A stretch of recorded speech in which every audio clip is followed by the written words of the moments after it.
My name is Robert Wynn. I applied and was hired for the head bookkeeping job here at Riverton under Metropolitan Life Insurance Company in 1952. I have lived here ever since. I proceeded from head bookkeeper to office manager, assistant resident manager, and resident manager. And then about 1971, I believe, I was offered the position but the transfer to office manager of Peter Cooper Village, Stuyvesant Town.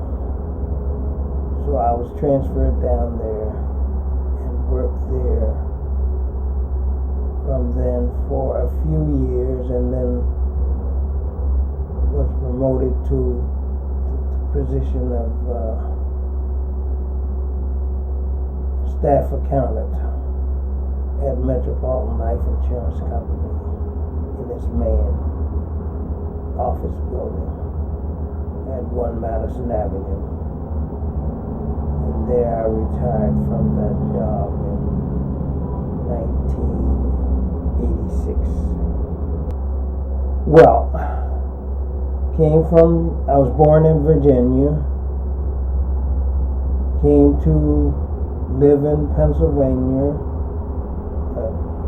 This would have been about 19. No, I got married before Riverton. I got married in 51. I started here in Riverton at 52. But the family I was living with she was the sister of my landlady in D.C. when I was going to Howard. And she had a son who was a classmate of mine, Wendell Roy. And Wendell came on to New York after graduation, along with myself and 2 other of his buddies. And the 3 of us, his 2 buddies and myself, I knew Wendell because, of course, I lived with his aunt in Washington. And that's how I got to live at his home here. When I came here,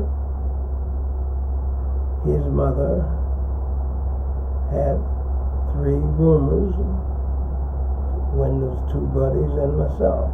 And these 2 buddies of Wendell was a journalism major, and he went on to graduate school at Syracuse. And so that left his 2 buddies and myself rooming with his mother. What do you think you would have done if Riverton didn't exist as an option by way of housing? What do you think your path would have been? I don't know. That's hard to say. Where I lived over 130th Street, between Convent and St. Nicholas Place, I believe.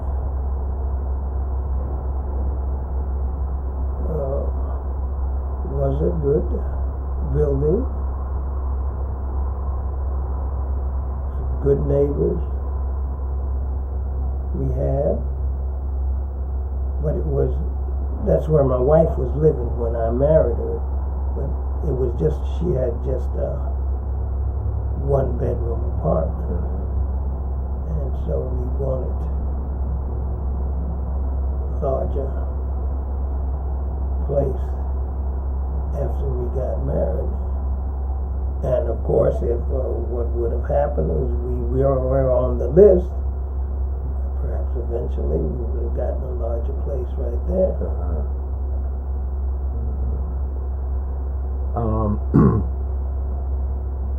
Let's see, 51 you started. I guess there was never any discussion at that point in time of you working at Stuyvesant Town. No, because I heard of the opening for this position, the head bookkeeper position. In fact, I knew the fellow who had the job. He was a member of my church, and knew that he was going on to something else. And he urged me to come over and apply for it. Did you work for Mr. Alexander? Yes. Clifford Alexander was a manager at the time. Tell me about him. Mr. Alexander was a very fine man, and we became good friends. He and his wife, and we remained friends even though I left here later on, and when he was retired and in his age, advanced years, and he used to depend on me to come help him with income tax and stuff like that. And we remained good friends till his death. He was somehow instrumental in bringing Riverton about. Was he involved with the forces? He was urban. Was he urban League?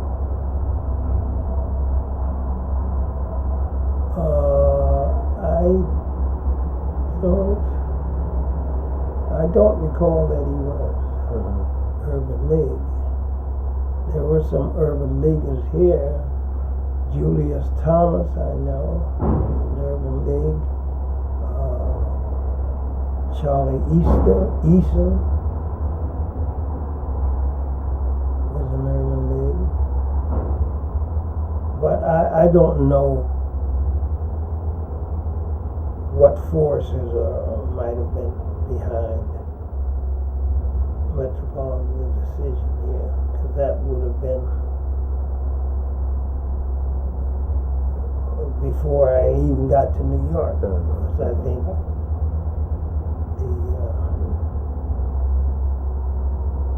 the construction of Riverton and Stuyvesant Town, Peter Cooper, at least began back at least 47, as I understand it.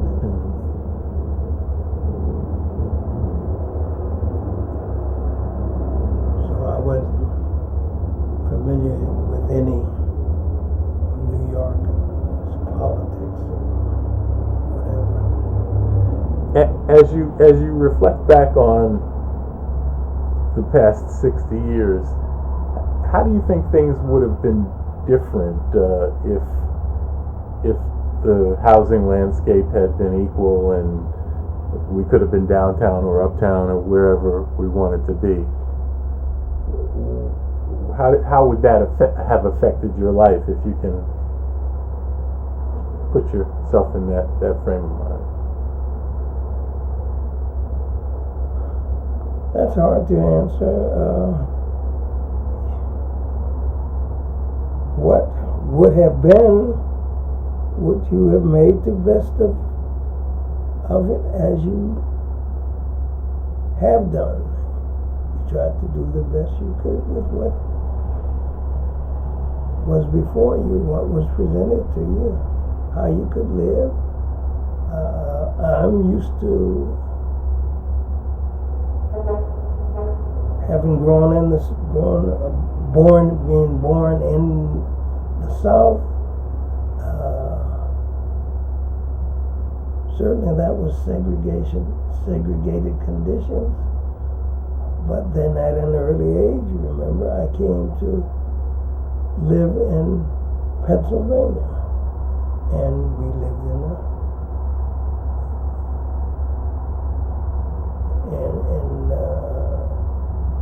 certainly not under segregated circumstances. Went to public schools.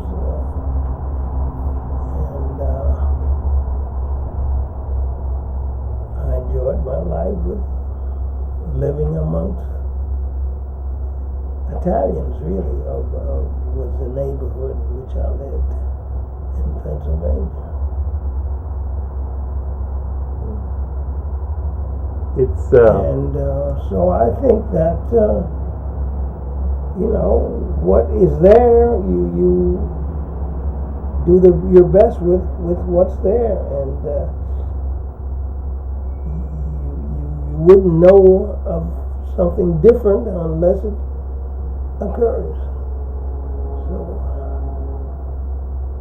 I think I made the best of it, however it was, as I did. Mm-hmm. Well, as I think of your career, it's quite remarkable that a black man was able to graduate from NYU in accountancy in that day and age. That wasn't a traditional career path for us, and I think that speaks so much of your work ethic. I didn't graduate from NYU. I attended pursued a master's degree, but I didn't complete that work. I got married and never went back to get the master's degree. So my degree was a Bachelor of Arts from Howard University. Mm-hmm. General broad terms, as you remember, about the staff, that your colleagues. Well, Mr. Alexander was the manager. The assistant manager at that time was Donald Damon. And Doris Hayward was Mr. Alexander's secretary. That's the way it was when I first began working here.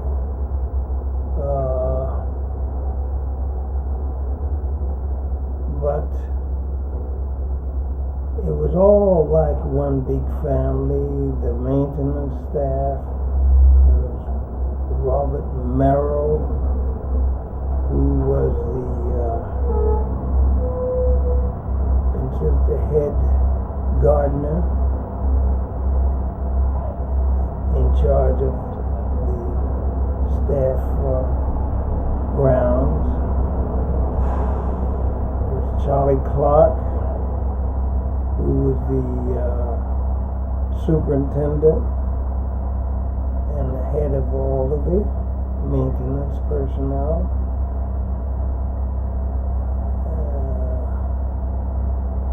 There were locksmiths.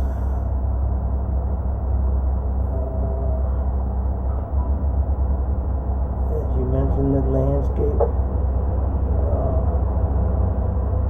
personnel, the plumbers, masonry, painters. So all that staff, all one closely knit group of people. The maintenance people were unionized.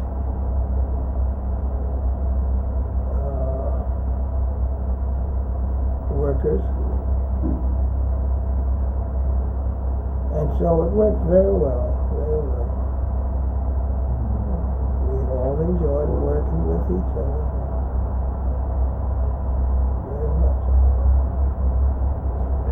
As a kid growing up, when I moved into Lenox Terrace, I was October 58, July 58. I was the first kid over there. There wasn't a kid for acres. Is that so? Of course, when it came time to finding companionship, I looked across the street, and I was fortunate to. First, I was with the Reeds, Everett Reed, and his family. I do remember that name. And then I was with the Hutchinsons, and kind of jury-rigged the address because I was supposed to go to PS 175 down the block, and of course all my friends were across the street. So this was really what I remember as the nucleus of activity in the neighborhood. Talk to me about the pageantry, all the activities and things that took place a bit.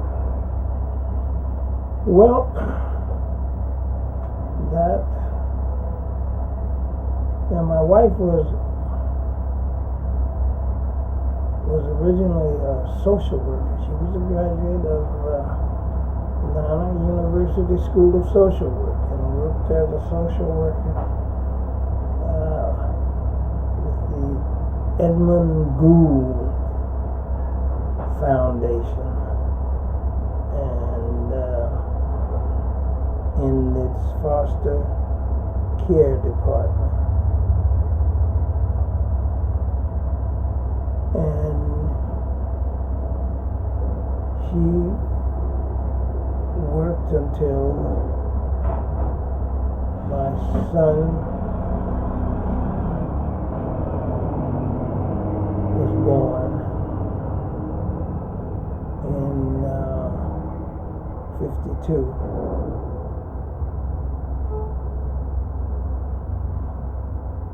Yeah, I began working here in January of 52, and my son was born in October.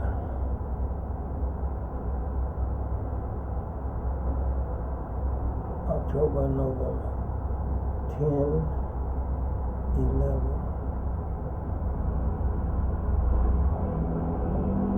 October of 52. Then she decided to stay home with him as an infant, and she remained home until he was old enough to go to school, and he was to go to school right over here at PS 197. And in the meantime, she'd been working with the mothers and den mothers and the scouts. She really worked with an organization called the Girls Friendly Society.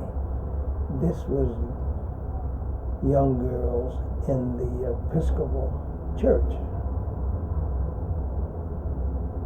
They were like Girl Scouts. But from that, she did work with the Girl Scouts and the Cub Scouts and so on here that met over at the school here. Put on fundraisers, had dinners and mixers to meet the parents and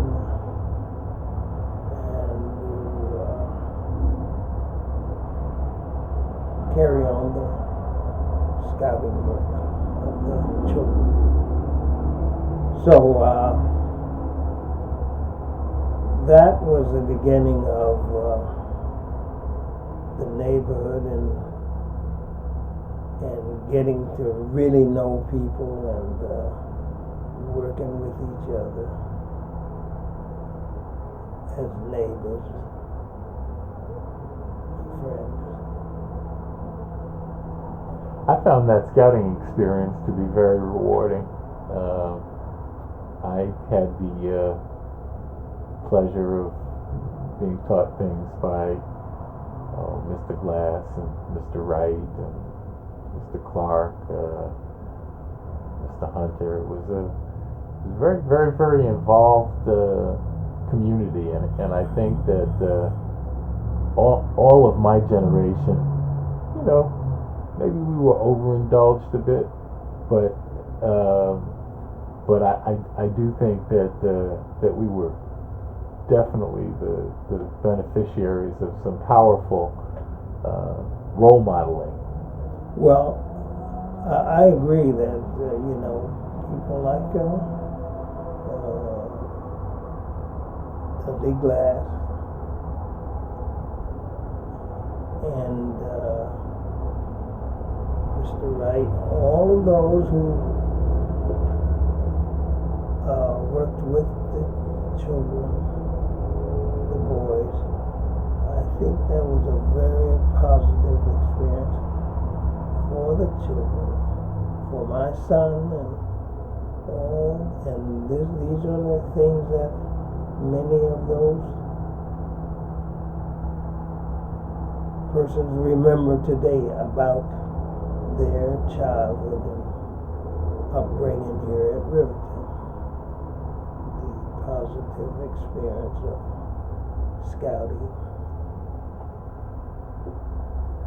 An interesting thing that comes to my mind, and I hear it from a lot of my contemporaries, is the dynamic that existed between Riverton and Lincoln and the tenement populations around. Mm-hmm. And someone once told me that the exclusive character of Riverton was what kept us, meaning the Riverton guys, getting their butts kicked. Mm-hmm. The guys from across the street didn't necessarily appreciate being told that they shouldn't come in, play or whatever. Yes, all of that was a dynamic. I remember reading somewhere this article that James Baldwin was quoted making some very divisive and I think unfair remarks about Riverton, and the gist of it was that there was some resentment in the surrounding areas to these newcomers, like, who do these city folks think they are, that kind of thing. What was the dynamic that as you saw it, between Riverton and its neighbors? Well, there were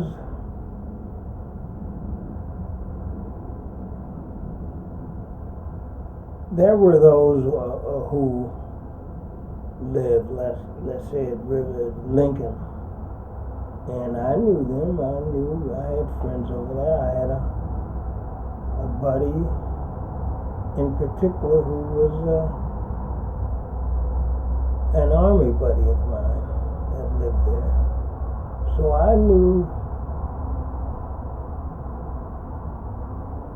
him and his family. Also a buddy that was at Howard with me and came on here to New York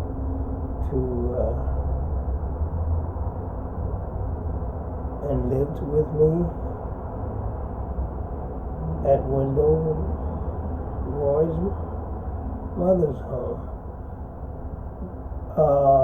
He had a sister that lived over there, so I knew people that lived there, and I can't recall that any of those that I knew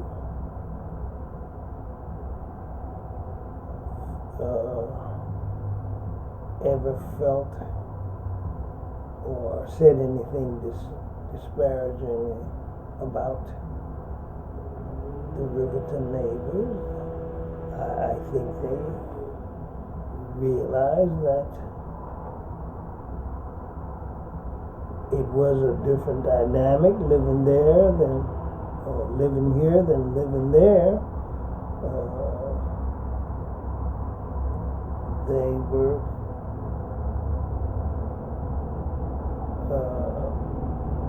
I think they recognized that here the tenants were paying a higher price for living and were being asked to be more accountable to property maintenance and so on like that, and they were, and I think they accepted it, but there were of course some of the children over there who resented the fact that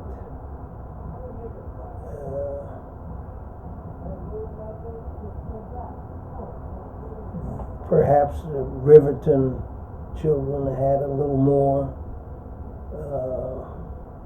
in the way of recreation than they had. The place offered a little more, and the playground and the workers who worked with them and so on.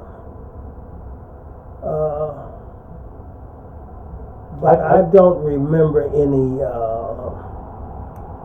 untoward. There were some incidents. I think that was more our problem. You know, that wasn't the parents' problem. They were cool with each other. Indeed. But when it got down to our level, you know, I guess some of them didn't understand and couldn't accept that Dolly wasn't going to let them play over there. And that's the way it was there for a while. Right.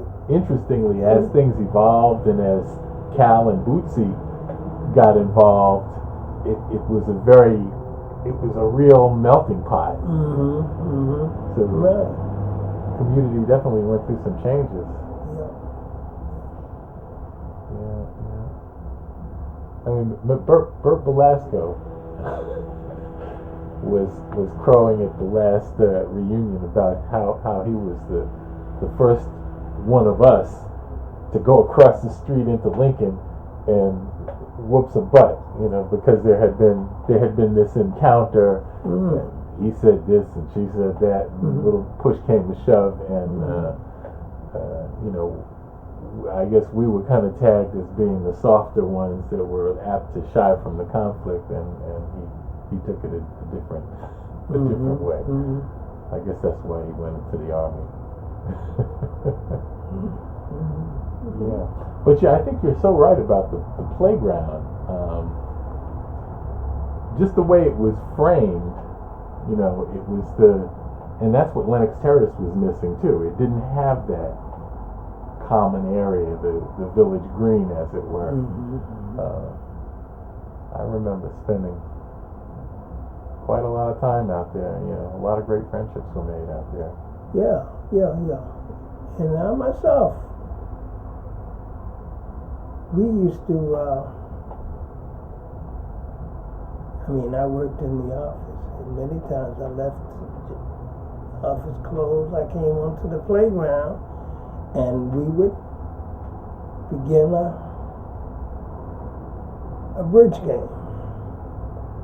I had learned to play bridge by attending class up at the YMCA. And so many of us around here used to know bridge. We'd go out there and we'd play until dark. till the playground closed, sometimes after work. Well, I find it funny that that the card tables that you played on then are still in service 60 years later. Yeah.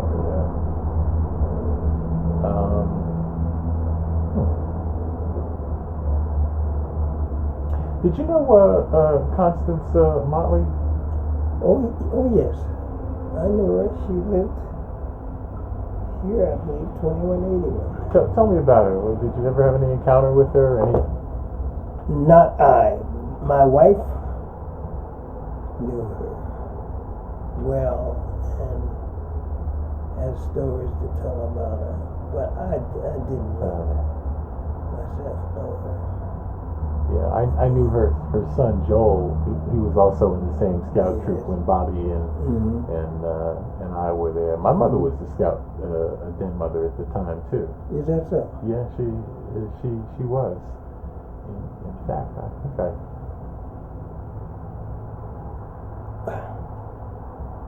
Now, den mother, Laura Sandifer. Remember that name? Yeah, that's who I met. The judge who died in Florida, John Sandifer. That's who died in the Times a few weeks ago. Yeah. Bobby Hinton was his great confidant. Right. Yeah. And Kim has kept one leg or two in the ministry over the years in music. He's a bit of a dilettante. He's a little bit of this, a little of that. But no, I didn't know that the judge had passed.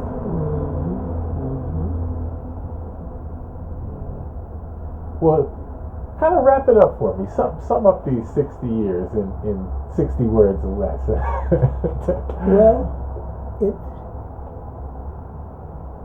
has been quite an experience. Just that photo you showed me evokes many memories. I came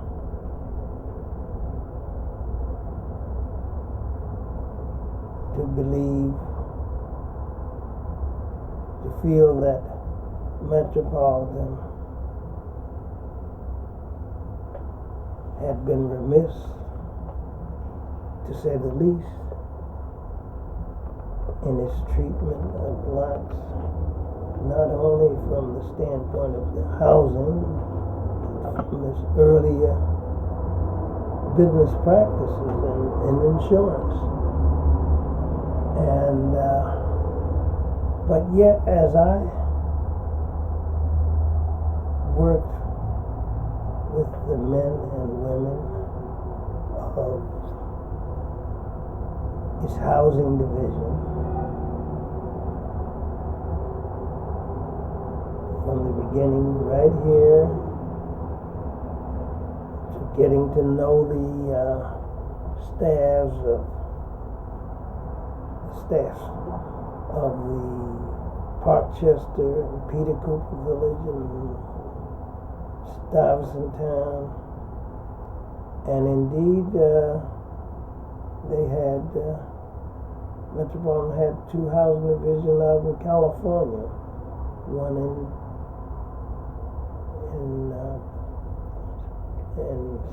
San Francisco and another one in Los Angeles. It also had one in Virginia.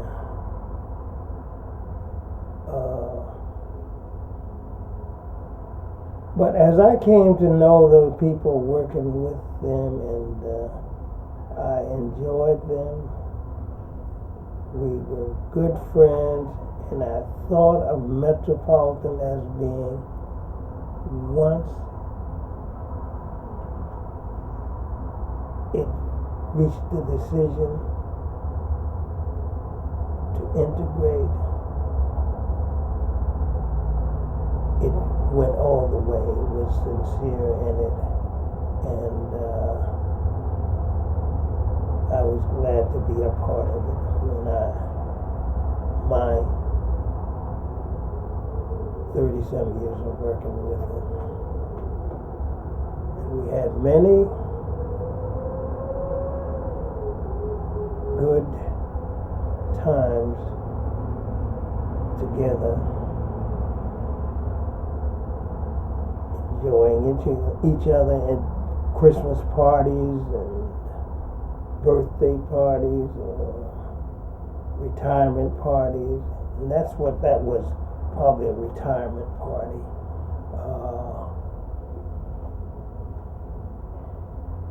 Up at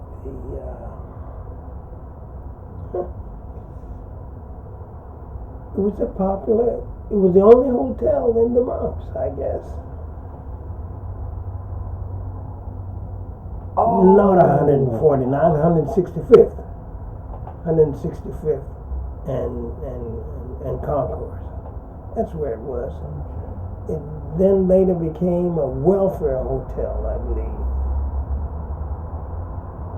Went downhill, became a welfare hotel. And now I don't know what it is.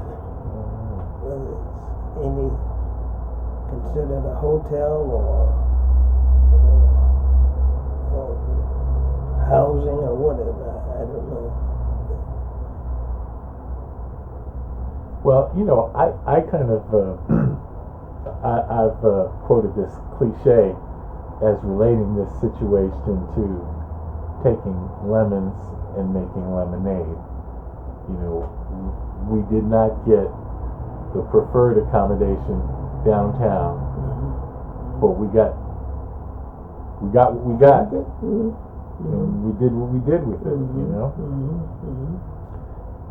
and I think historically, when you look back on who has come through here, it's been a pretty impressive roster of personalities. Oh, yes. It Yes. kind of. Yes. Right. Indeed.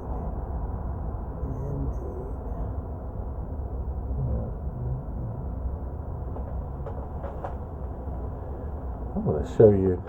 Interview. Who else would you interview if at this point? Could I see that again?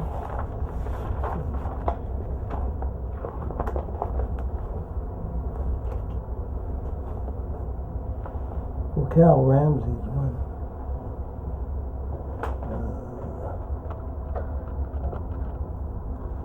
Dr. Billy Taylor is another one.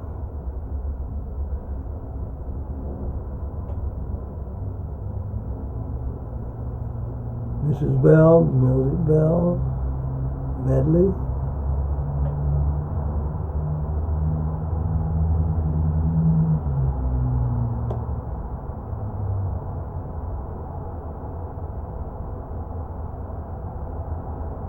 I didn't know about Sandifer though.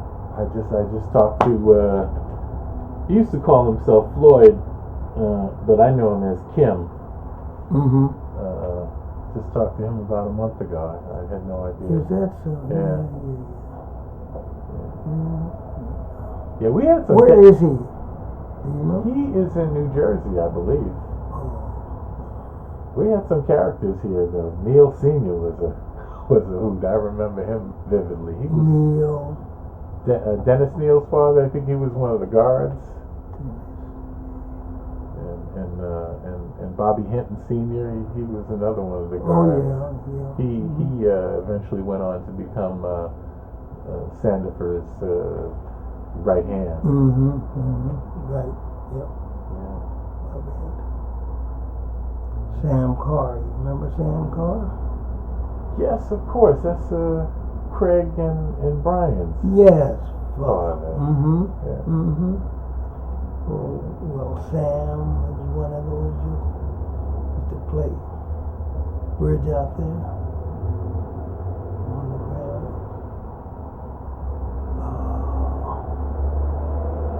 There was I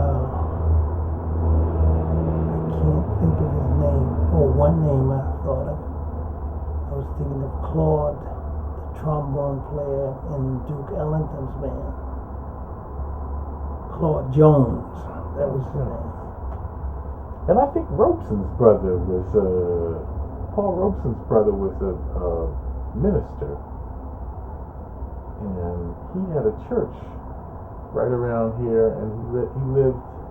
I thought he lived in this end of the complex. I'm not sure though. I guess I don't remember that Robeson lived here. I think his church was up 137th Street, but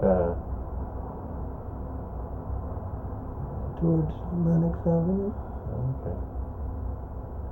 But I'll tell you, it really is. When I look at the pictures before and after, and you hear the stories of how people were literally, stacked up on top of one another.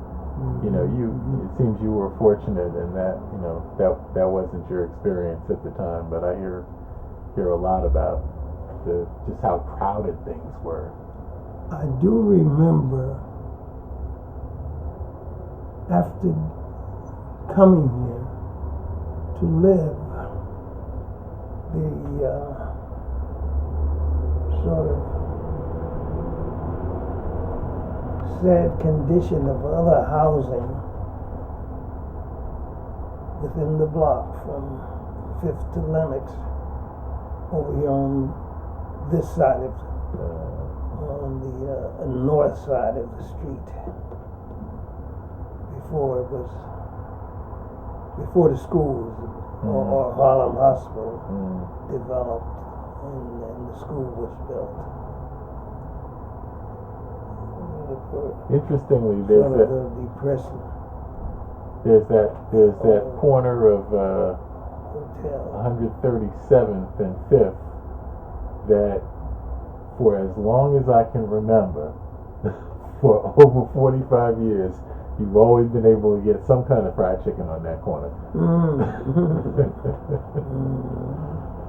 Well, it still is to this day. Yeah. Well, this is going to be interesting to hear other people's reflections as well. Everybody's got a different path. Yes. Oh, yes. If you wouldn't mind, I want to take those pictures that you have and make some quick copies of them with my digital camera. See, these are all, I guess, playground. Yeah, Dolly King. And I am on one. I'm on this one. Tell me about Dolly. What do you remember about him? He was kind of one of those. Dolly was you might say, an unusual guy. And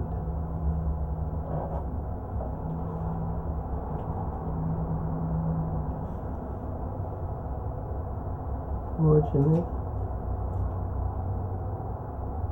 and lucky, I guess, too. Yeah. Did you ever now go? Here he is, and that's my son again.